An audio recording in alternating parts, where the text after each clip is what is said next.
Ho, ho, ho. Merry Christmas out there, YouTube world.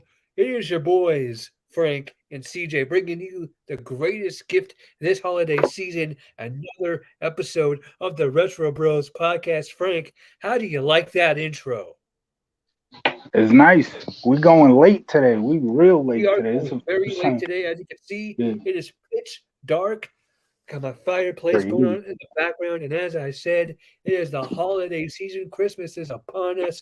Tomorrow, Christmas Eve, Sunday, Christmas Day. Merry Christmas to everybody. Happy holidays to everybody. We hope everybody has a very wonderful weekend. Uh, I know Frank and I are going to have a great weekend. We got a great show for you tonight. Yes, Frank is right. We are coming at you live late on a Monday, or I mean, on a Friday evening, Friday. just Yes. like SmackDown, as a matter of fact, where Raquel Gonzalez became number one contender for the SmackDown Women's Championship. But we're not here to talk about current events. We are here to Well, talk about I was past. watching. I was watching the Islanders lay the smackdown on the Panthers. I wasn't watching SmackDown. Yeah, this guy was watching other stuff, baseball. I had Home Alone going on in the It's back. hockey. Hockey. Islanders are not baseball. There's no baseball in December. Well, baseball, hockey, you both play with balls. Are they both? Well, actually, hockey doesn't play with balls. They Hockey both, doesn't play. okay, they both use sticks. Hockey No, sticks and the well, baseball bat technically, is a stick. yeah. It counts. Yep. There you go. Yeah. Ladies and gentlemen, we are here tonight rather, to discuss WCW Slamboree 1998. This show does not get talked about enough, but it had a It was lot pretty of entertaining things on the good. show. It is a So, very underrated show, in my opinion. so Frank? this is our first WCW pay per view that we have Yes. ever covered. Yeah, Yeah. we covered the Russo's Revenge Nitro episode, but we have not. That's the only overall WCW show we've ever covered. This is the first pay per view, only our second WCW review, and I am here to destroy a narrative for Oh, one thing. okay. While we review this show, we'll get to that a little later. But yeah, this was a very good show. Ain't no doubt about it. Facts. Uh, there was a lot going on this show, a lot. And Yeah, honestly, I think it's a very underrated WCW show, especially for yeah. the year 1998. You know, you talk about Halloween Havoc and you talk about this and all that, but this show is an is one of those forgotten gems, in my opinion. Phenomenal set too. Phenomenal set. I love the big red Slamboree logo. That Yeah, was pretty cool. I don't know if you remember. I'm not sure if you remember the sold out pay per view from 1998. They had Wow, that's another great show. that was also a great set. They had like a big Yeah, like I don't know how you would explain it. It's not a statue, it's like a big block or like a right. big prawn, like kind of, and it had Yeah. sold out on. You know what I'm talking about. How would you describe that? What was that? I I have not watched that show in a minute. I would have to rewatch it to remember. But I don't doubt it because back then, whether it was WWE or WCW, back in the late '90s, early 2000s, they always went big with cool sets. Maybe not WWE sometimes, because like look at the WrestleMania 2000 uh, It was big. setup. That yeah, just it's the same thing that if you play on Just Bring It, that's your fucking pay per view setup all the time. That was a pretty bland setup. Um, Uh, but for the most part, it's way better than the sets you see today, which are pretty much the same damn sets every show. and sold out 90 WCW sold out. The arena that I'm talking about is actually playable in, I don't know if you ever played it, but WCW NWO Revenge. I have not. Uh, Only WCW wait, game wait, I wait, got is Mayhem. ladies and gentlemen, we're going to start off the show talking about this because hang on a second. Frank, you have never played the goated WCW game?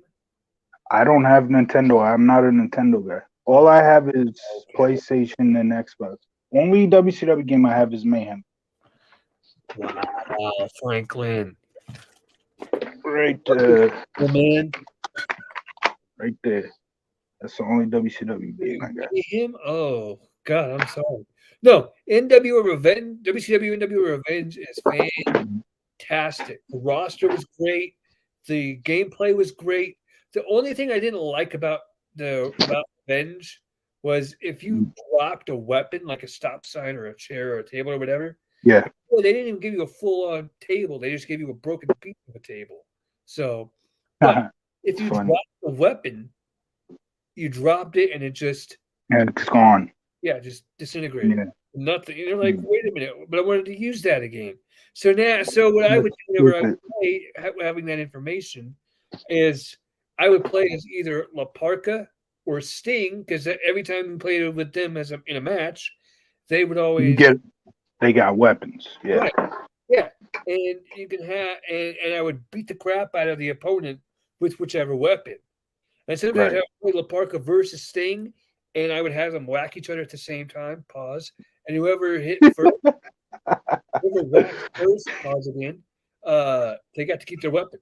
Okay. Yeah, Okay. let's talk about WCW Slamboree '98. This All paper right. took place in Connecticut, in Worcester, Massachusetts, at the Centrum. 11,590. 11,592 people attended here, and they were right in Vince McMahon's backyard, which is part of what plays into tonight's card. Yep. So, Frank, take us segment by segment here, bud. Here we go. So the show opens with a recap of Thunder. I believe it was the previous week's Thunder. Bischoff, of course, calls out Up McMahon, to you in the and then back after that, there. Yeah. yep, yep. So then we go to a shot where the fans are coming in. This was, of course, earlier tonight, where the fans are coming in, and the people who are taking the tickets and scanning them, making sure they're actual tickets, got pictures of Vince, and there's a picture of Austin that was the cover of WrestleMania 18. They had that exact picture of Austin. So the ticket scanners are told to look out for like guys like Vince or guys like Austin, da da da.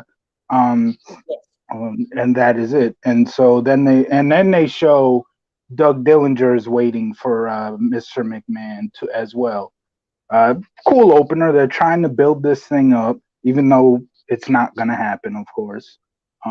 Opening match, TV title, Fit Finlay versus Chris Benoit. Nothing too special. It was a solid. It was a decent match. Nothing too special about it. Finlay retained. What's your thoughts? This match was great. It was a very crisp match between Finlay and Benoit. I know you're not the biggest fan of it because there wasn't characters and it was ring work oriented, whatever that means. But I thought it was a very solid match and a very solid way to start the show. And I liked believe it or so I had this DVD or this DVD. I had this VHS. pay-per-view on VHS. Yeah. I'm not sure if I ever told this story real quick. So, a little backstory on that was for those of you who don't know, I am hearing impaired. I am partially deaf in my left ear. And so in elementary school, I was in the deaf and hard of hearing classes. So I had learned how to communicate through sign language, right? And Stone Cold sign language, actual sign language. Yeah. And like I could tell you like yes, no, stop, please, all that stuff. And remind me at the end to tell you a funny story about the sign language thing because it's All fun. right. But At the end, tell me a funny story about sign language. I got some for you right now, Frank. No, it's the holidays. I'm gonna be nice to you, Frank. It's the holiday season. It isn't CJ's body. Pause. That's Hey, three pauses. yo. That's three pauses in one show so far. But no, and I had a para. And if you don't know what a para is, it's somebody that I know. Yes. yeah, it's somebody that goes in with students with special needs and helps them. And this was an interpreter, so she would sign whenever the teacher would talk. And this particular para interpreter had she also has a deaf son, and she had a box of of old classic wrestling pay-per-views, and her son was a huge wrestling fan, but he stopped watching, and so we were at school one day, and she asked, "Hey, Chris, would you like to have these videos, these VHS tapes?" This was at a time, folks, where VHS was still a thing. Yeah, yeah. I'm like, oh, sure, absolutely, I'll watch them. And she came back to school the next day. Big box. I'm talking like a huge box of WCW and WWF pay-per-views from the Some 90s. some of the tapes you told me you got, I have. One of these tapes was WCW and was sold. Was WCW Slamboree 1998. Which ones did you have? I remember it was it was a Flair one, and I think the NWO one or the Nash one. It was one of them. One of those, two of those I three. think I had an NWO one. The Superstar Series you're talking about. Yes, the Superstar Series. I had Sting, I had Savage, I had Nash, I had Page, and I had Goldberg. Those were the 5 I had. Oh, okay, okay. So yeah, we have two mutuals right there: the Flair and the Nash. Yeah, I have an NWO one as well, nice. so I have 3 of them. Those. I also did I say Sting? Did I mention Sting? Yes, Okay. yes, and Sting did have a Superstar tape.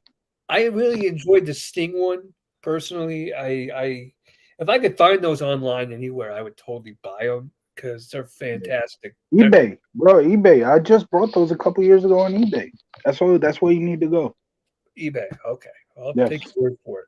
I look for stuff on YouTube. If it's not on YouTube or another one of those special sites that I won't talk about because they're not because you got to be 18 or older to talk about them. I don't watch them, but I mean, and when I say those 18 and older sites, I'm not talking about the porn. I mean, yes, there's porn on those sites. Don't get me wrong. However, if you look deep enough, you can actually find good like pay-per-views, like wrestling shows, like independent wrestling shows. Like there's this one website that I use called Noodle Magazine, and it has full-on shows from like WCW, AEW, Impact. It has a bunch of stuff.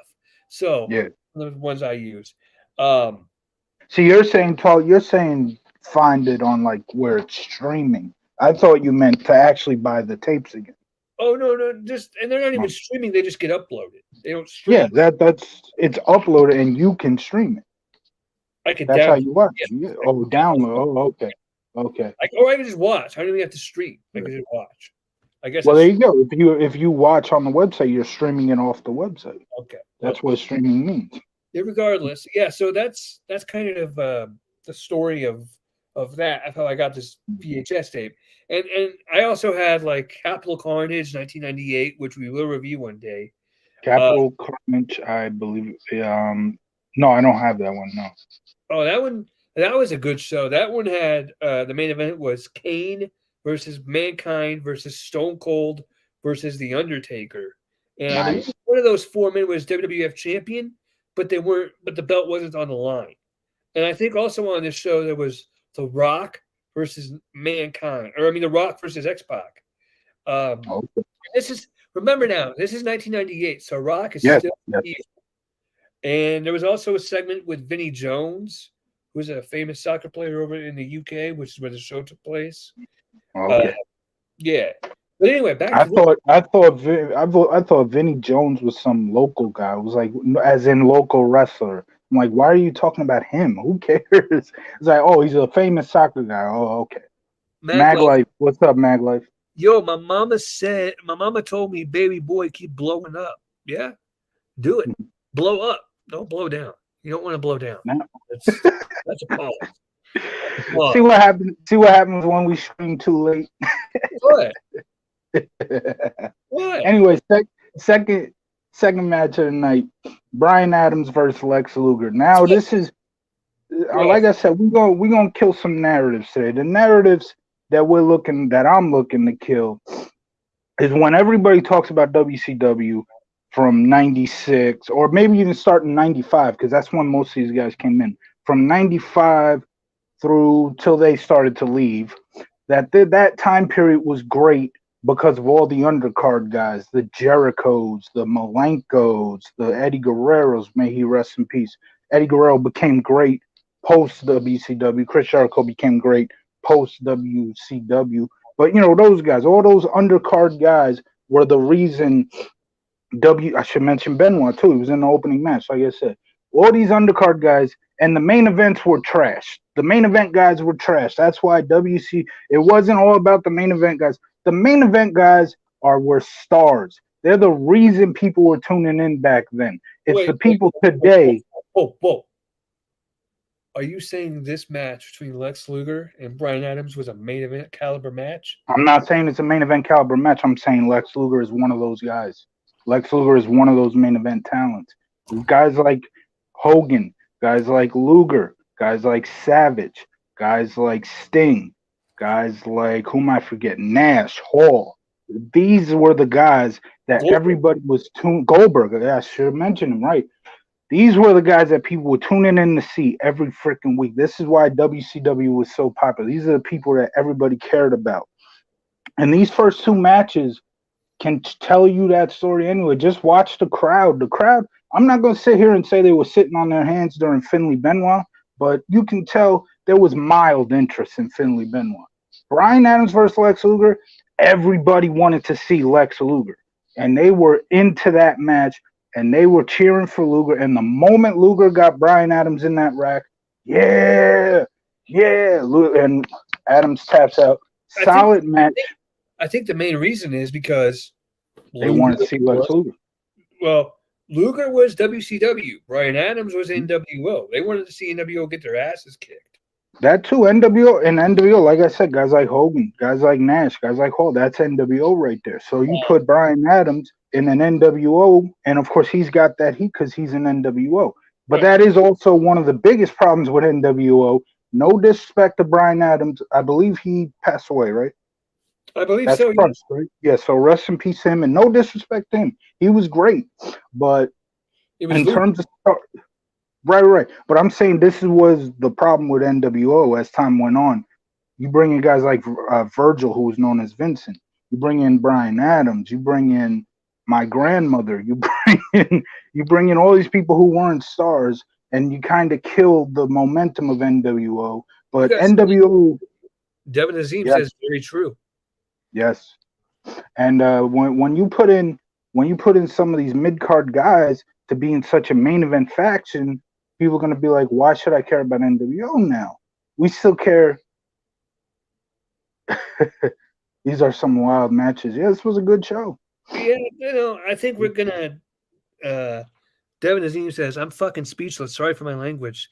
These are some what? Yeah. Hey, we curse on here too. You ain't got to worry about that. No. You can curse, Devin. I don't give a shit. Dude. Fuck it. But like I say, Luger and Adams, solid match. I would take that over Finley and Benoit, no doubt. Yeah, crowd was into that match. You say you would take this match over Finley and Benoit. Yes. To me, this match, I don't know why. I remember this match being kind of just there. It was like Batista versus Kane, kind of. I think the crowd was way more interested in this match than Batista versus Kane. And just to clarify, you're talking about the show we reviewed last week, which had Batista versus Kane. That's Armageddon 2002, which the crowd was not interested in that match. And Batista wasn't big yet. And hey, AEW, that's how you do a motherfucking callback, bitches. I don't watch AEW, so I don't get the reference. No, speaking of cursing, Devon. I mean, if Rick Ross can curse on national television on AEW, you can definitely do it on our podcast. Right. We ain't got to worry about TBS or whatever fucking network it was on last night, telling us, why you got people cursing on your. Yes. Yo, and then tonight they're doing a Rampage. Yeah. And they have this. Hold up, let me tell you this Rampage lineup. Hold up a second, because you got to hear. Oh my God, you got to hear this.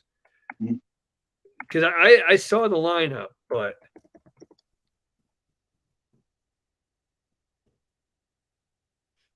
AEW Rampage.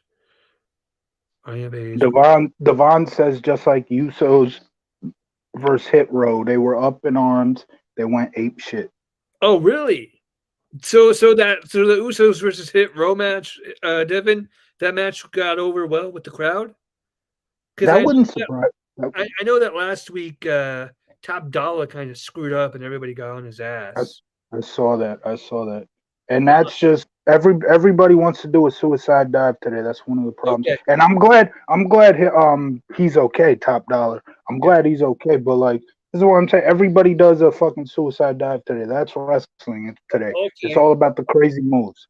So Frank, this is what's happening tonight on AEW Rampage. Are you ready for this one? Yeah, go ahead. $300,000 Three Kings Christmas Casino Trios Royale. You ready? Okay.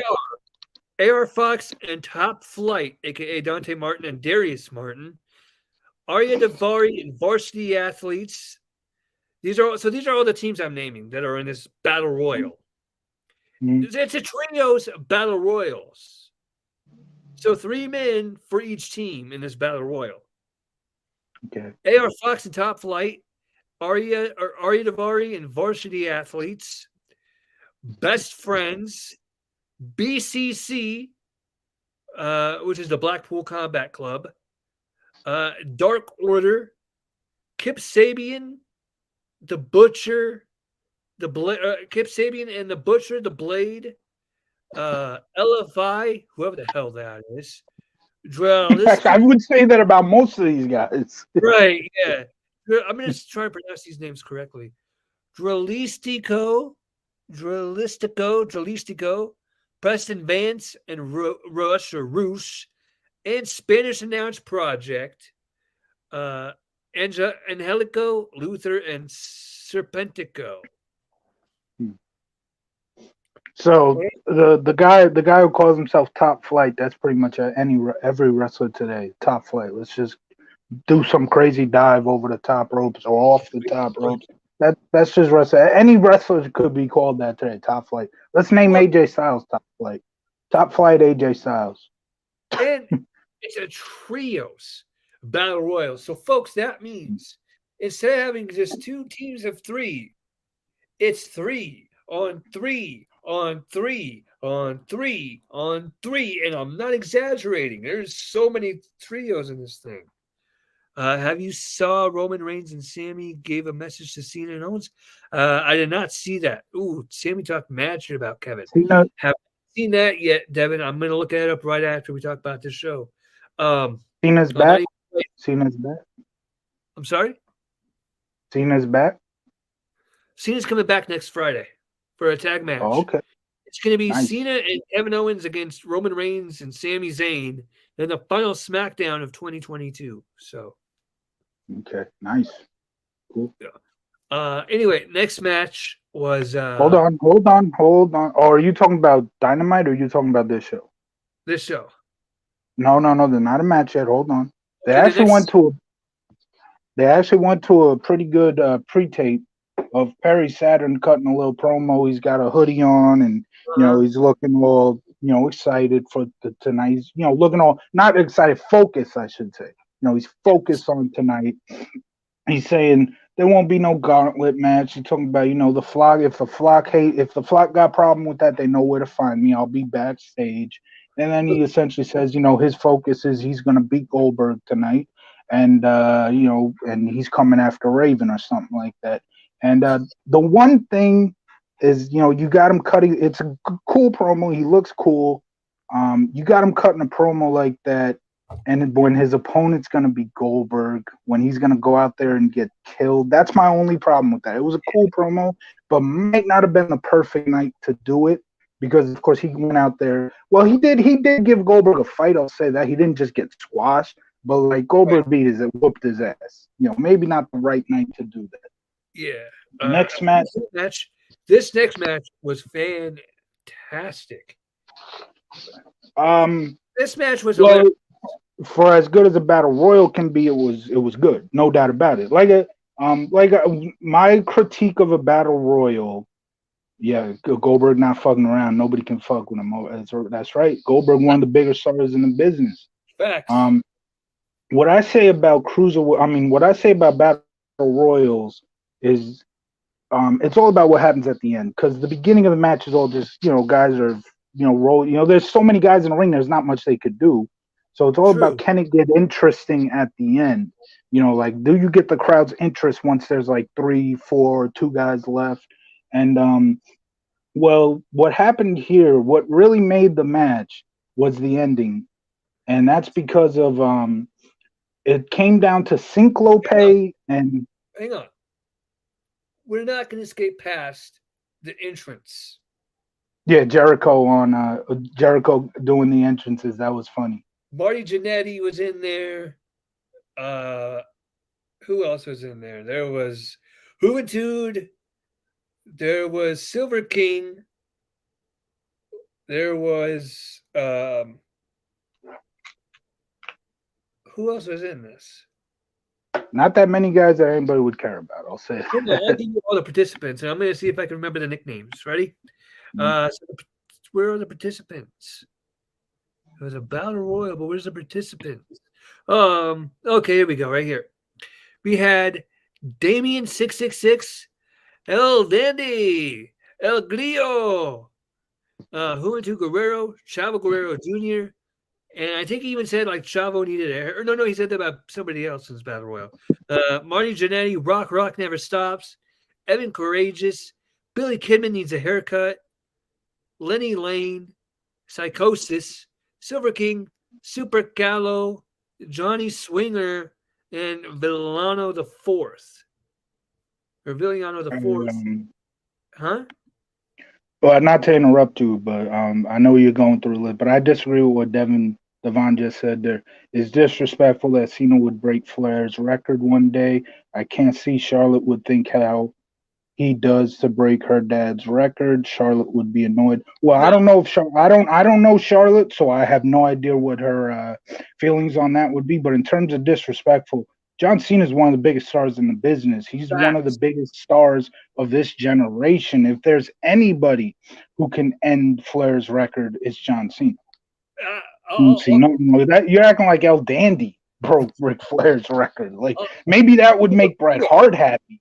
That would make Bret Hart happy if El Dandy broke Ric Flair's record. But I mean, Devin, the thing is if anybody in this modern era is capable of breaking Ric Flair's record, it's John Cena.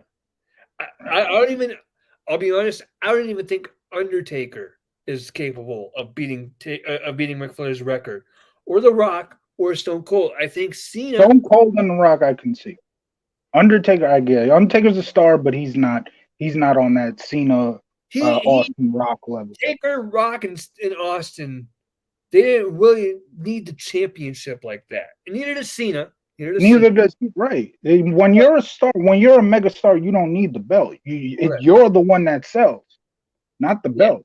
But if somebody's going to be a record-setting champion, it's not going to be the El Dandys or the Dean Malenkos of the world, which I'm not saying Undertaker is. Undertaker, like I said, is on the level of star power. Right here, right now, December 23rd, 2022, Frank compared Undertaker to El Dandy. I can see the comments now. But no, Undertaker's a legend. He was in this business for about way before either of us were even born, and he retired. Oh yeah, I guess it's kind of true. Yeah. I'm not talking about the character, and even the character debuted before we were born. But I don't mean the character. I mean Mark Calloway. Mark Calloway's been wrestling since before we were even born. True. And he just retired like last year when he had the WrestleMania match with AJ Styles, which is almost now 2 years ago. Yeah, and that's a heck of a longevity to have 30 plus years in a business that is as physical as pro wrestling. Say what you want. Yeah. Pro wrestling is fake, and pro wrestling, is scripted and all that stuff. Yeah. It takes a hell of a man to get involved, or a woman, to get involved in this business and stick with it for 30 years. And Undertaker didn't just stick with, I'm just going to stick in the bingo hall. No, he competed at the top of his game. He competed at the top of his game from the very, very get-go. I can't think of a pay-per-view where Undertaker was working with guys like, no disrespect to the names about to mention, but Ultimo Dragon or Dean Right. Malenko or Billy Kidman. I can't, you know what I mean? Oh, you know what? Speaking of Billy Kidman, you Mm. know, I really don't. Undertaker's a different monster. I know that about. You know, I'm in the Jay's little chat group, which shout out to everybody in that group. Cool people, but man, sometimes I be seeing these takes, By the way, and I'm before we like, continue, I just gotta say, Royal Rumble 2023 post show is going to be lit because we got almost everybody in that chat group that's going to join us. I'm talking Jay, I'm talking Ron, I'm talking Brandon. We even got a female coming on the show. Samantha's going to be joining us, so you're not going to want to miss this sounds one. This great. one's going to be awesome. And Frank, if you want to join, brother, hey, I could use a ghost. I could use a co-host. Well, but like I said, I don't really watch the current product that much. I will say this: Royal Rumble is my favorite pay per view. Of course, WrestleMania is the big one, but Royal Rumble with that Royal Rumble match is always fun to watch, man. So I'll think about that. But Yeah. well, as I was gonna say, some of the takes in that group when I see them, I'm like, what? And these dudes were talking about finna Devin shake is the in room. Royal Rumble 2023 finna shake the room, breaking the industry. Facts. Facts. Devin, we're glad you're here, and we hope you stick around for some more reviews because we're glad you participate. We don't get that many people. We're still fairly new, Shout and out to we Devin. appreciate. Yeah, we Yo, appreciate you. But like I was saying, some appreciate of the takes in the group. I ain't trying to disrespect nobody. Like I said, everybody in the group is awesome. I love you guys. But I was it. Yeah, looking some in the good group. takes. I was looking in a group a couple of days ago, and they were, I guess they were talking about Undertaker's streak ending, and they were saying Brock Lesnar was the wrong guy to do it. And they're like, so who should have done it?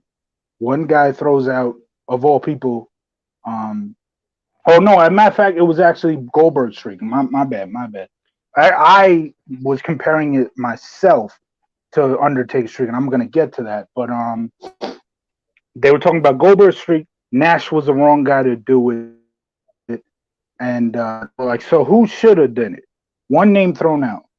Billy Kidman. What? Who the hell Billy said Kid? that? Names. Drop a name.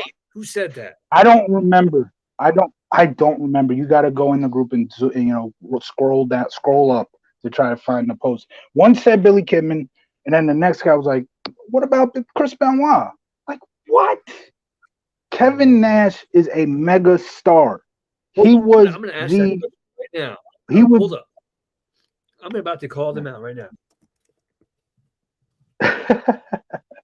Hold up. So it was Kidman and Benoit. Those were the two choices. And my immediately thought was, man, this is giving me Dolph Ziggler should have ended Undertaker streak vibes. Like what? That's the thing. Everybody thinks that you can take somebody who's on the undercard is not a megastar, and just because they're great at wrestling, just because they're great wrestlers, you can take them, have them beat a Goldberg, have them beat an Undertaker, have them beat a Austin, and then all of a sudden, TMZ, which to just be modern today, TMZ will be calling up like, let's get that Billy Kidman guy. We want to talk to him. He's the shit right now. We want to hear from him. Or let's get that Benoit guy because he beat Goldberg. No, that's not what makes you a star.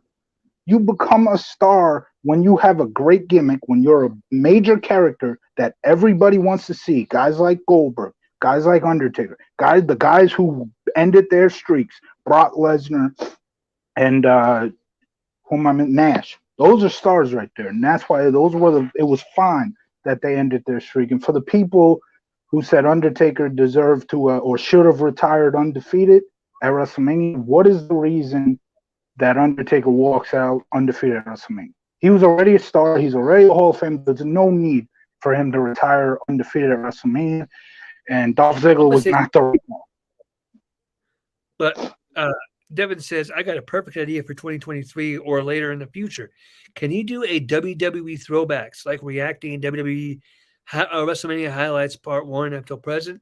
Do you mean like video highlights of these events, or do you mean like we review these shows? Well, the show's review, and that's what we do. We will Yeah. mostly review the old shows, of course. Mm-hmm. That's why we're called Retro Bros. If you mean like, if you want us to review WrestleMania from 1 to present, we could do that too. I mean, Oh, I could. no doubt, no I doubt. mean, I want to review. I want to review WrestleMania 3. That was phenomenal. both. Ooh, Frank, how about it? Starting January, we started covering every WrestleMania. You down?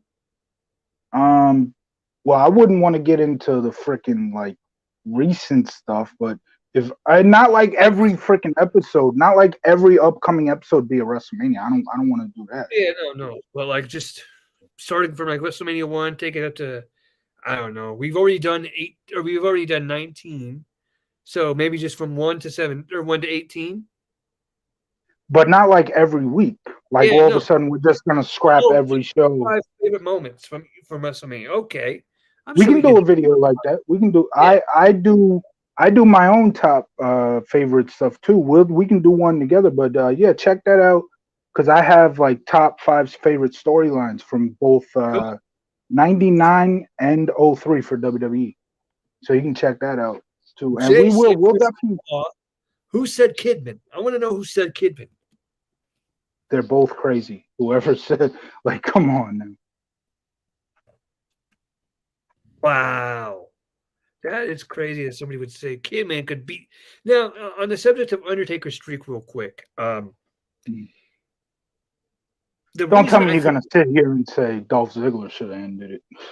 No, I think it should have ended undefeated because, listen, Frank, it's such, it's such a special thing that could have been stuck to just Taker.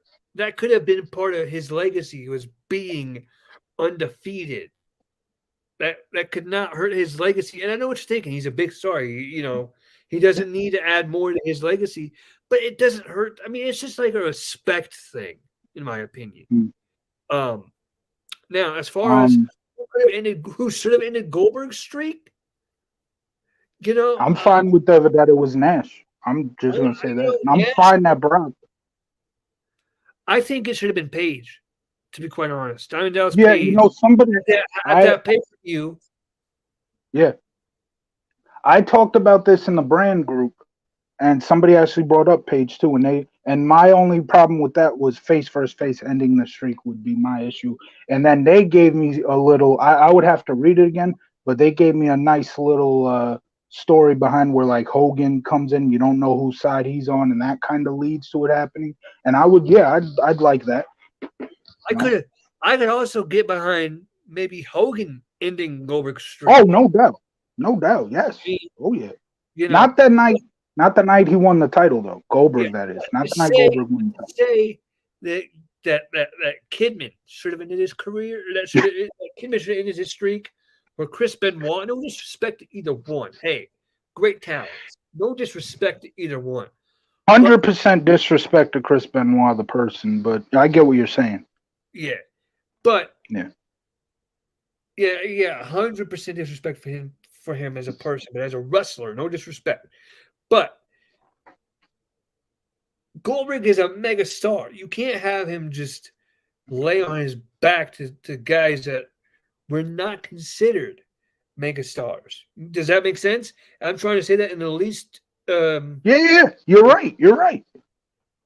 I didn't Paige return to AEW. Yeah, Devin. That's not the Paige we're talking about, but yes, she did return. Yeah, no, Paige is on AEW now. She's known as Saraya, however you say that name. Her real name, right? Yeah. And she's doing pretty good over there. She's not retired now anymore. She's back, and she actually just had a match at their last pay-per-view a few weeks ago. And I think we're veering too far off from the show. We gotta get back to it. Yeah, let's get back to the show. We're still on the cruiserweight. So like I said, with the cruiserweight battle royal, it came down to Synclape and was it Juventud? Yes, Juventud and Juventud. Now to set the stage, I mean, if you've seen the show, you know, but Synclape would be a Mexican wrestler who wears a mask. So he didn't wear a mask in this match, though. Yeah, he did. Juventud? No, Synclape. Oh, Synclape. Okay. Synclape. That would make no sense if the guy who was wrestling at Synclape wasn't wearing a mask. Yeah, go ahead. Because we're going to get to that. So it came down to Synclape if I'm butchering the name, I'm sorry, but No, I you're don't right. know much about the It's I don't Syncopate. know much about the actual guy who is Syncope. I don't know much about that guy's career. But yeah, it came down to Syncope and Juventud. I think there was a And wrestler named Syncopate for real. So oh, there wasn't? no, I think it Well, was just I don't follow Mexico enough to even know if there is or not.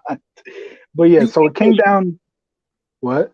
Nothing. I was making a joke. Go ahead. So Syncope, it was Syncope and Juventud. They stare at each other for a few seconds, and then Juventud jumps over the top and eliminates himself, and everybody's like, "Why did he just do that?" And so then Jericho gets in the ring. And Handshake. they did handshake, yes. I think they shook hands, and then Juventud dipped. Yeah. He eliminated himself. I'm out. So now Jericho got to get in the ring with Syncope. And did the reveal happen after the Battle Royal or after? I think it happened after the Battle Royal, right? I think it happened after the Battle Royal. I think Jericho got some cheap shots in, and then he made the comeback and removed the mask. Oh yeah, because I remember now. Yeah, because once Dean removed the mask, he started beating the shit, and the crowd went nuts. Yeah, so Syncope takes the mask off, reveals it's Dean Malenko, who recently stepped down. He was done. He was not going to be in this match, which of course that gets Jericho angry. But yeah, so the build up to this match had been phenomenal. Chris Jericho was going at Dean Malenko, disrespecting the late Boris Malenko and stuff like that. So there was this was a bit of a blood feud, as much as a blood feud as you're going to get from the cruiserweights. And there was also the list of 1,000 holds segment. Yeah, there's a 1,000 hold segment. Yeah, that was funny. So yeah, this in my opinion is the best match of Dean Malenko's career. Ain't no doubt about it. They had a great storyline behind it. It wasn't just your technical wrestling Dean Malenko match that you're always. It was a fight. Yeah, and it was a fight with a story behind it.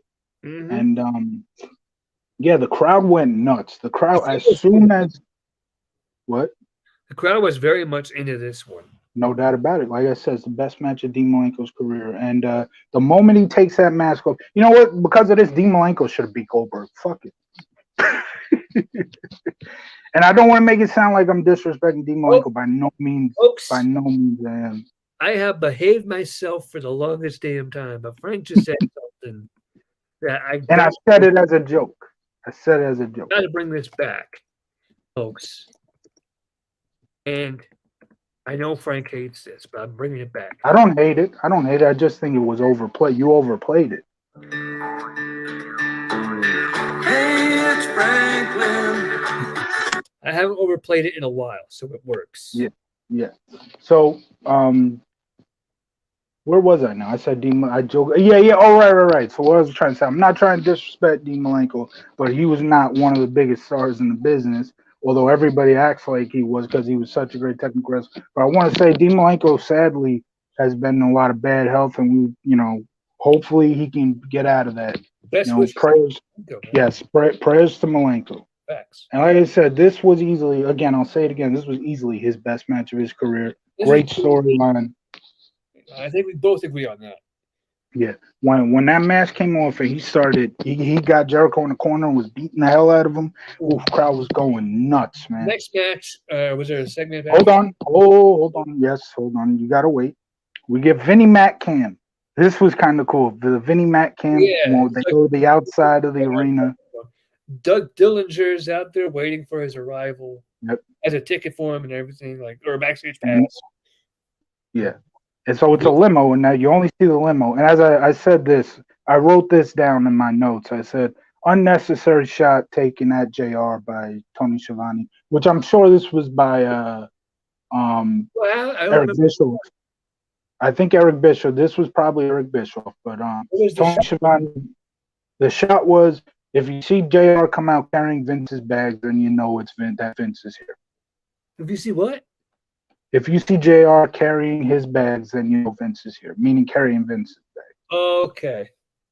Yeah. And sadly, and I'm one of the biggest Vince Russo, Ed Ferrara guys, but, WCW took a lot of unnecessary shots at JR during the Monday Night War time periods. And we know the next one comes from those two.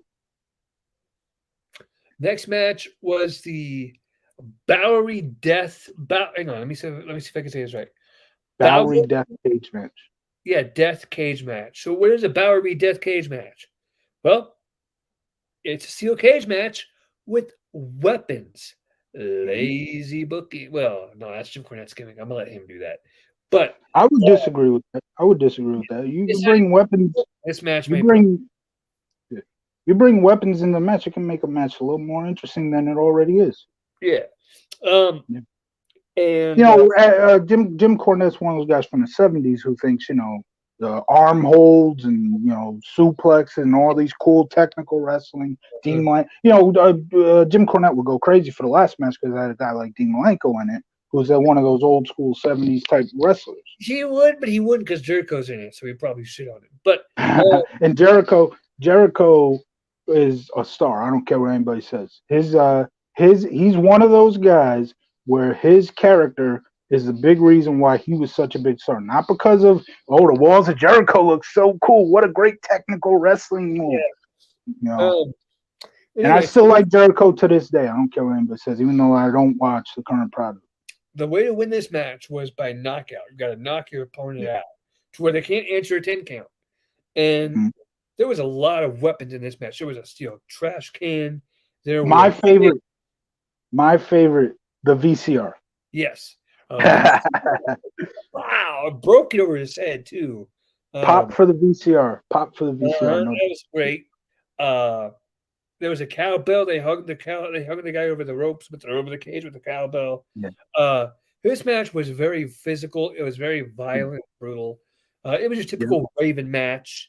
And ultimately, Diamond Dallas Page knocked Raven out cold to where he could not get up, and Diamond Dallas Page wins. And so like I said, the narrative I was looking to destroy is about the undercard. I don't hate the undercard. Some of these guys were good, but they just weren't on the level as the other guys. The undercard had a really good night here with these two matches, and probably better than the main events on this night alone. Some of that has to do with a lack of Hogan. Hogan was not on this card, and one of the two main events, in my opinion, weren't that great. But these two matches right here were two of the best matches on the card. No doubt about it. Talk about the next segment or match. I'm going to go take a leak. Well, this match ends when, or after this match ends, you get a guy who's covered up. You don't know who it is. Comes out, ties or handcuffs the Flock members to the cage, and they try to figure out who it is. The guy reveals who it is. It turns out to be Mortis, who we all know as Canyon. Rest in peace to Canyon. It was a great way to end the match. Great way to bring back Canyon, or I should say great post match, and a great way to bring back Canyon, who is not yet Canyon at this time. But a great way to set up the next feud for the Flock. There is a segment next. It goes back to the Vinnie Mac cam, where they show the fans. Oh, okay. So I said this actually happened in the opening segment. It didn't. I'm wrong. That's right. The opening segment showed the prior week's Thunder and then went to Doug Dillinger, who was waiting for Vince. This is where they show the fans coming in and the crowd, the ticket guys are looking at pictures of Vince and the Stone Cold picture of Austin from WrestleMania 15. 15, whatever. No, 14. The prior WrestleMania that just took place a couple months ago. So they're looking for McMahon, they're looking for Austin, looking for anybody WWE wise.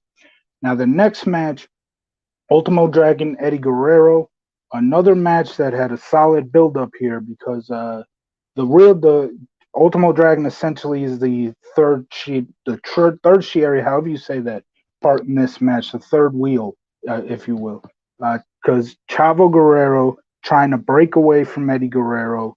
If Ultimo Dragon wins this match for Eddie, or excuse me, if he wins this match for Chavo, then Chavo is free, no longer has to listen to his uncle. This was another good angle building up this match.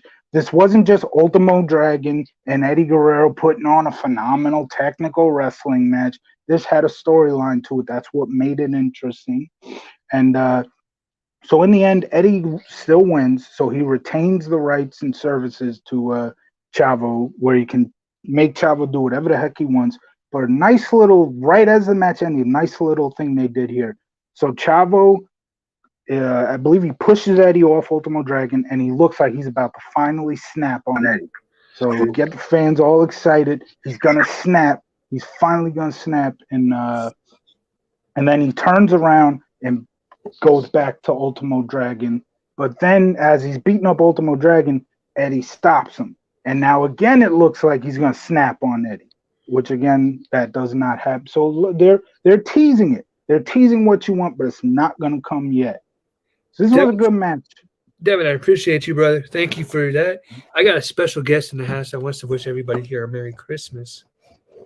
Jackson, Before you say that, road to 300, we are nowhere near 300, but we do appreciate it, bro.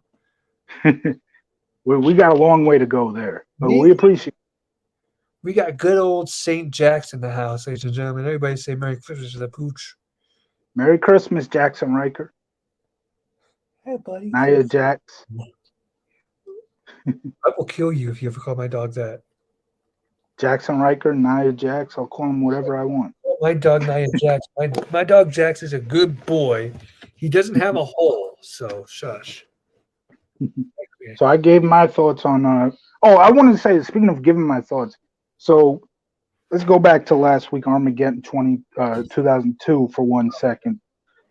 Christian, I want him to hear this. So let's wait till. Go ahead, talk. I can hear you. Okay. So Christian was confident, had all the confidence in the world that I did not go over Batista and Kane. He's as soon as he was like, next match we're gonna go Batista Kane. I'm like, hold on, we covered that already. He's like, no, we didn't.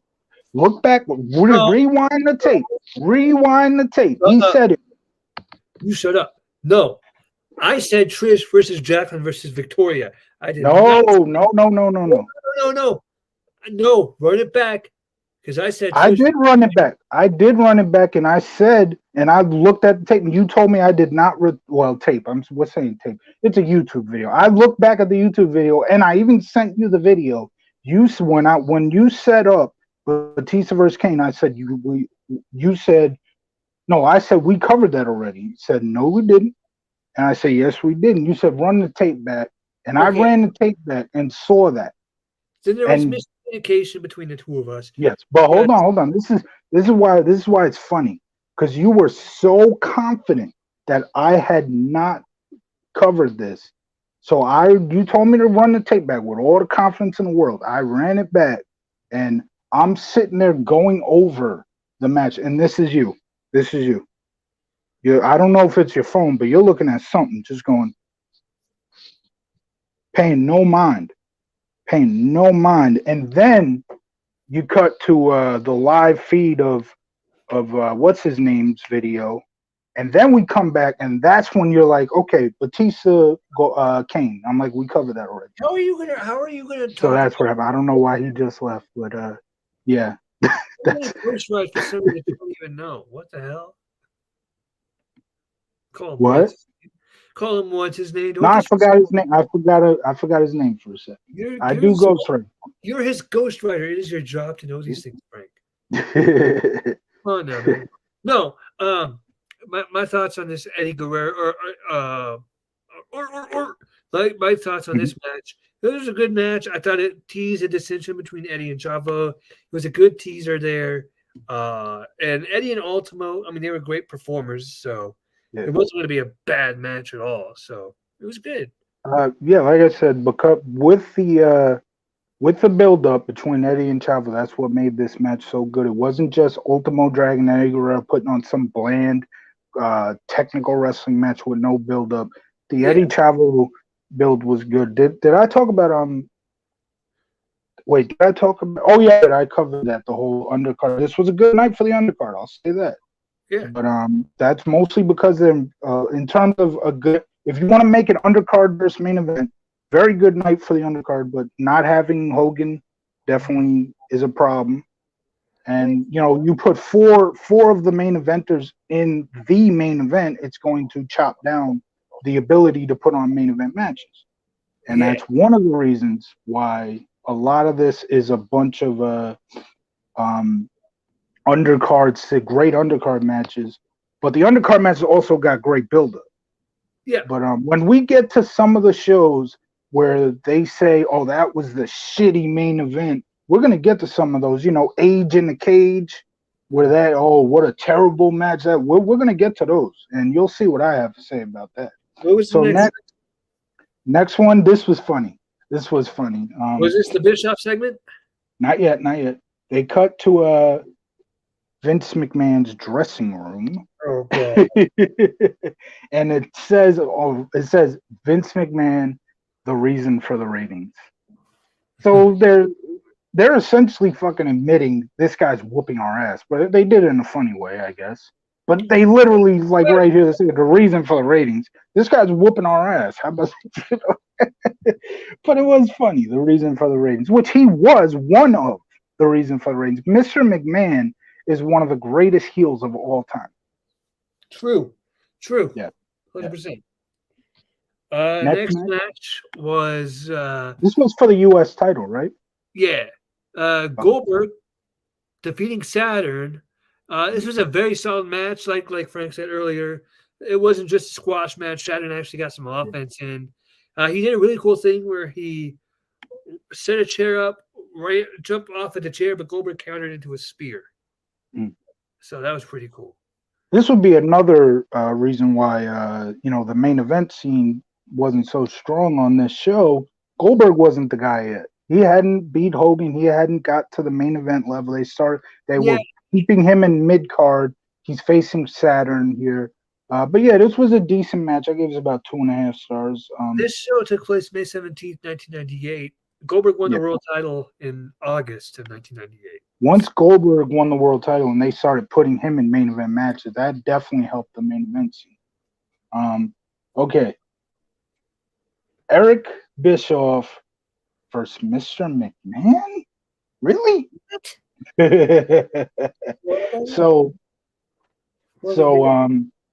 I will say this. It is a damn shame that the only time Eric Bischoff and Vince McMahon ever faced, or Mr. McMahon ever faced each other, was on a 2004 episode of Raw. It was a random ass match. It was kind of building up the Brock Lesnar Goldberg match, because I think Brock Lesnar interfered. I think Stone Cold had a little. He was of course the referee for that WrestleMania 20 match. I think he was a part of it. But yeah, I think Brock interfered, and I remember now. Austin was the ref, so Brock interfered in F5 Austin. That is a damn shame that that's the only time we got Mr. McMahon versus Eric Bischoff. I wish Eric Bischoff was a part of the invasion angle. We covered the invasion angle. We both love the invasion angle better than most. But they're, like we said on the show too, they were missing the stars for WCW. There's no doubt about it. And if Eric Bischoff was a part of this angle, it would have been so much more better. And one of the big matches for Survivor Series 2001, the night the angle ended, you could have had Mr. McMahon versus Eric Bischoff. That would have been a phenomenal match. And sadly, the only time we got it was a random ass Raw main event in 2004 that was not to like end that Mr. McMahon Eric Bischoff feud that really truly never really got a real ending, unless you want to say, of course, Vince buying WCW. I mean, that's a real life end to it. But this should have had they should have used this real life Monday Night War to actually create an angle and put them on pay-per-view. They could have did it during the invasion angle. It could have definitely happened when Eric Bischoff was the Raw GM, and Mr. McMahon at that time was doing his thing as a heel authority figure on SmackDown. But even after that, like, Vince didn't stay as the heel authority figure on SmackDown. That was just 2003. He stopped. Oh, go ahead. He stopped doing that in like 2004. You could have had and that's when they did this. There was a random ass Raw main event February of 2004. Instead of doing that, maybe you could have had it at WrestleMania 20, build it up, McMahon, Austin, WrestleMania 20 at the Garden, and they could have done. And again, that was the same. The one of the things they did on that Raw was, they were like, hey, since the Monday Night War DVD just came out recently, why don't we get that fight that you promised? Mr. McMahon saying that to Eric Bischoff. The fight that you promised was gonna happen. Let's do it tonight. And of course, it was a blow off. It was just to build up Brock Lesnar versus Goldberg. And the fact that they had just released the DVD like end of 03, it would have been perfect to build that to WrestleMania 20. We never got it, sadly. I personally, if I had to choose one, Survivor Series 01 or WrestleMania 20, I think Survivor Series 01, because it was the end of the invasion, that would have been the perfect time to do it. But do you see how he's laying there? yeah. So what happens here is Bischoff comes out. So Bischoff comes out, and they're waiting for Mr. McMahon. They give Mr. McMahon some generic ass theme song because, of course, well, he didn't even have No Chance in Hell, I don't think, at this point. But even if he did, he ain't coming out to it on WCW. That's his, he has the rights to it, not WCW. So they give him. Yeah, Bischoff didn't have that theme song yet at that time either. Bischoff, I don't remember what his WCW theme was, but anyway, they hit some generic ass music to be Mr. McMahon's entrance. Of course, he never comes out. Eric Bischoff does his heel thing and says, "You ref, count to 10. If he doesn't get here by 10, I win." Ref, of course, counts to 10. Eric Bischoff is announced as the winner. The entire time he's sitting there kicking and punching like. And I'm not a fight fan. I will tell you that's the thing about this. This would have been a real fight. I'm not a fight fan. I could care less. But everybody says Vince would have absolutely kicked Eric Bischoff's ass. And I understand it. Vince McMahon's a ruthless, take no prisoners type of businessman. And he's jacked. I get that too. He's jacked like a motherfucker. But Eric Bischoff knew karate. Okay. Street Fighter versus karate. Street fighting, you fight for your life every single day. Karate, you learn to control your. Yeah. If Eric Bischoff was really a black belt in karate, I think he could have held his own and possibly beat Vince. Well, that's a what if scenario. Next match was Bret Hart defeating Randy Savage by submission with Piper as a special referee. Was Savage a heel? Was Randy the NWO here? I think he was. It might have happened later in the summer that he joined the NWO, but I'm almost certain he was NWO at this time. I could be wrong. I just watched the damn show yesterday, and I should know this. But look, I love Randy Savage, megastar, great character. Bret Hart, I'm not going to sit here and say he's the best there is, best there was, best there ever will be, but he was good. I think it's ridiculous that he. Wait. You're not going to sit here and blow smoke up Bret's ass? What? I think it's ridiculous. I think it's ridiculous that he hasn't gotten over the accident with Goldberg. Again, it's pro wrestling. It happens. You look at a guy like Droz, who you don't hear Droz going around saying D'Lo Brown was a punk, D'Lo Brown's a bum, this and that. Granted, D'Lo Brown wasn't on the. Granted, D'Lo Brown doesn't have the star power that Goldberg has, and he never, was a main event guy. Who knows? But I still think even if D'Lo Brown became the Goldberg of WWE and would still be around today making appearances, I don't think Droz would be going around saying, "Oh, fuck Goldberg, fuck D'Lo Brown." 4 out of 10 that match. So I think I think Droz would be saying, it was an accident, and I totally get that, and I don't hate D'Lo Brown. D'Lo Brown from what I hear the story, D'Lo Brown put too much on himself. D'Lo Brown was he was talking about retiring after that happened. He was legitimately considering retirement after that, and he was blaming himself. Yeah. Which it's an accident. Accidents happen. Droz, from what I hear, from what everybody says, Droz wasn't wearing a good shirt. So, when D'Lo grabbed him, I think D'Lo, his hand slipped, and that's how it happened. Yeah. All I got to say to that is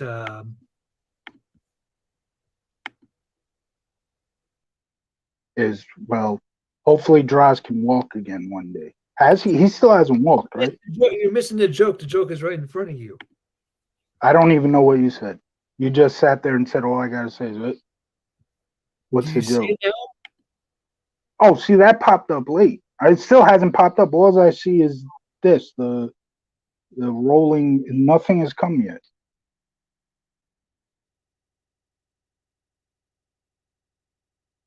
Four out of 10. It's still 4 out of just 10. buffering. It's our logo, and there's the buffer. The buffer is on the R of Bros. Never mind. Oh, okay, 4 out of 10, and it went away. It popped up for a second and then went away. Yeah, it took it off the screen. But Yeah, 4 yeah. out of 10. Look, Brett is in his time was fantastic, was great.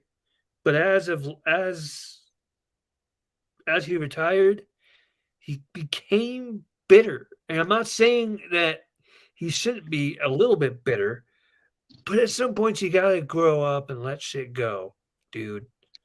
Yeah. You know what I mean? See, I'm one who doesn't let the person behind the scenes infect how I feel about a wrestler. I do think it's weird that Bret Hart, but I still like Bret Hart. I wouldn't say he was great. I wouldn't put him on the level of Rock, Austin, Hogan, any of the real stars, and even on the level of the guy who sadly, by mistake, kicked him into retirement, Goldberg. He ain't on Goldberg's level either. He is kind of a hypocrite because he's sitting here blaming Goldberg for his concussion, right? For his career-ending concussion. He doesn't seem to mention the fact that after that Goldberg match, he wrestled several times. I believe I counted live on stream here once. You did. Yeah. 19, I think. Something matches after that match. 19, I think. 19 matches after that. Yeah. So to sit there and blame it all on one man, I don't like that. The sad fact is we did not know in 1999, which it happened late 98, and so he still was wrestling into 99. We did not know at the time the effect of concussions. True. So Bret Hart probably looks at it as this guy was unsafe. He gave me a concussion, and because we didn't know the effects of concussions, I went out there and still wrestled, and it's his fault because how am I supposed to know, or how are the doctors supposed to know back then how important it is to take time off after a concussion? And folks, we're not medical doctors or anything like that, so we're not going to get not at all. Yeah. Next match was Sting. Hold on, I didn't give my thoughts on this. I was going to say too, as much as I like Randy Savage, I love Randy Savage, I should say. As much as I do like Bret Hart, I don't think he's the greatest of all time, but I am a fan of his work. This would be that one main event match I said there was one main event match on this card that wasn't that great. This would be the one. And it's a shame, too, because you would think Randy Savage versus Bret Hart would be tremendous. Yeah. It wasn't here. It was okay. Bret Hart did get the win. Who was it? It was Hogan who interfered. Hogan came out, and I believe it was Shivani who said, Hogan's not even supposed to be here tonight. When I heard that, I was like, what? No Hogan on this card? Fuck. But yeah, Hogan interfered, got the win for Bret Hart, which might show that Savage was not a heel yet. He was not NWO at this time. Yeah. I think it was Spring Stampede when Savage interfered in a title match. Was it Nash and Sting in that main event, or was it? I don't know, but he interfered on somebody's behalf. That one. Yeah. So yeah, the next match, it said this is Outsiders. Yeah, the main event, Outsiders versus Sting and the Giant for the tag team titles. This is a match of the night, in my opinion. Yeah, this was tremendous. Yeah. It was great. We're gonna kind of get the review on this one short and sweet, but go ahead. I love the story behind this, where Sting has Giant, who was an NWO member, as his tag partner. So now Sting's got to have both eyes in the back of his head. Is Giant going to turn on him? Yeah. Does he have to worry about Giant? But in the end, when it was all said and done, Scott Scott Hall Hall turned turned on on his Kevin partner. Nash. Scott Yes. Hall says he Kevin Nash in the back with the title belt. Yeah, I remember that call. Yeah. And so now Sting is tagged, Sting and Giant won, right? They're tag champs now. They're the tag team champions. Yep. Yes. Well, that was a great match, phenomenal ending. So overall, what was your thoughts? On the Before we match, give over? it was Yeah. a good match. It was a great match. And that Scott Hall heel turn, when I first saw it, I'm like, what happened? It was one of those unexpected things. Yeah. I loved that they had a man on the outside, Mr. Dusty Woe, the American Dream, baby. Who had turned as well a couple of pay-per-views ago, probably the last pay-per-view actually. Yeah. This was a good match. It was a very solid match, and match of the night, in my opinion. and on one of the VHS documentaries, I don't remember which one it is, but they showed backstage interviews from that match, and Kevin Nash. They showed an interview from Kevin Nash, and he was so distraught. He was like, he just hit me with the belt, and I just didn't see it coming, and I just, yeah. I mean, yeah, no, it was great. It was a good show. What do you think of this show? I'll give my rating. So overall, I would give this an 8.5 out of 10. This is a great show. I would give this great show. Not 8.5. Even with this just shows how great WCW star power and how they're great the depth they have on the card. There's so many stars on this show that when you have no Hulk Hogan, you can still have a pretty damn good show where the crowd's invested. Because you got guys like Goldberg, because you got guys like Luger, because Page, Nash, Sting, go on and on and on. And like you said, everybody acts like the undercard was the only reason. No, the undercard was not, and they weren't even the biggest reason. But they're like your utility players who, they're the ones that don't get talked about a lot, or at least not by. Well, they're not the biggest reason why the team's winning. But they definitely get in there and they get the job done. They can entertain you. But again, the star power is what made WCW great at the time. So there it is, ladies and gentlemen. There is your WCW Slamboree 1998 review from the Retro. Great show. I'm not sure if we're going to come back before the end of the year, so I'm going to go ahead and say this. I'm thinking, can you do the day after Christmas, Monday, for Great American Bash Show 4? I might be able to, yes. But I want to say this. I'm just going to say this right here and now because I'm thinking about it.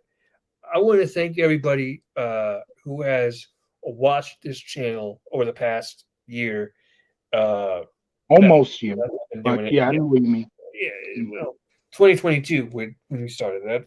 Thank you to everyone who has watched us and helped us grow.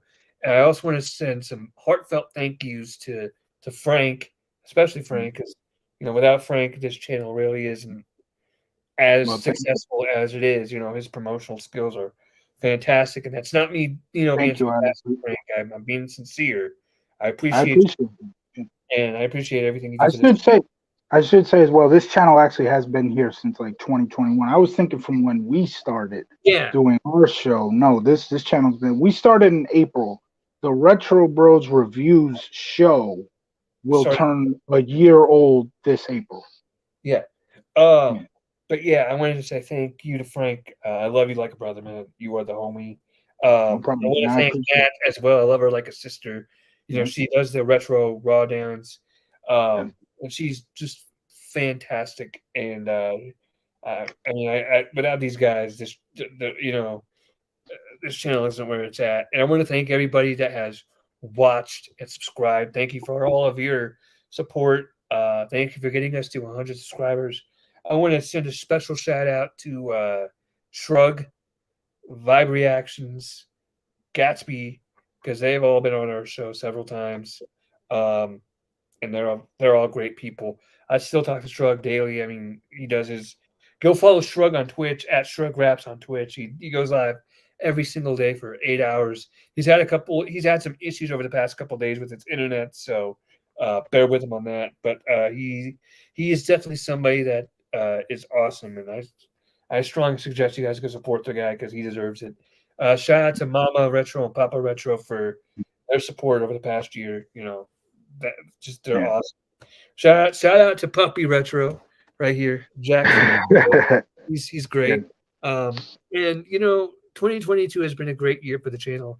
In 2023, road to 200. We're gonna get there, folks. Frank, any closing thoughts?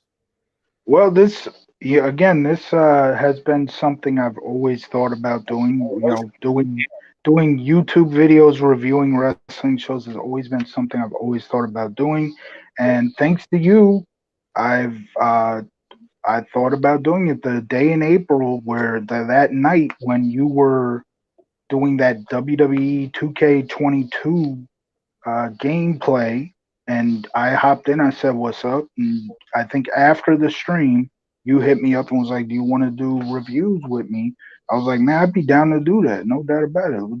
Review the retro shows because that's always something I've wanted to do. I've had a different opinion on pro wrestling than what most people on the internet have, and I wanted to bring that opinion. So have I, right?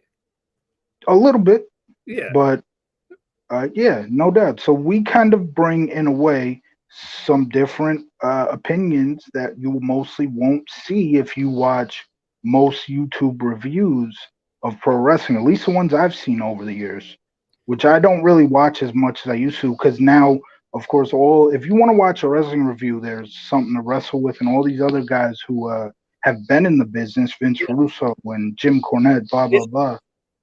Bischoff, no doubt. But this has been fun to do. I'm excited for our first full year together coming in 2023. Before this, I've always reviewed on my own Facebook page where I would actually, in writing, would review. I always feel like I have I can explain stuff better when I'm telling you through a video than when I'm actually writing it down. But I still do my reviews on Facebook because I do have some Facebook friends who will check in on those, and I appreciate that. The shows I do review through writing, when I do that, that doesn't mean we're not going to cover them on video. That's still going to happen. I mean, hell, some of the shows that we have covered, I had already covered on my Facebook page like couple years ago. Yeah. So there's no doubt about it. Yeah. So, ladies and gentlemen, that being said, he is Frank. I am CJ. We'll be back hopefully Monday. Everything goes well, and we'll talk about our Christmas, everything that happened on Christmas, and all that good stuff. Until next time, man. Everybody, have a Merry Christmas. Stay safe. Stay warm. We love you, and we out.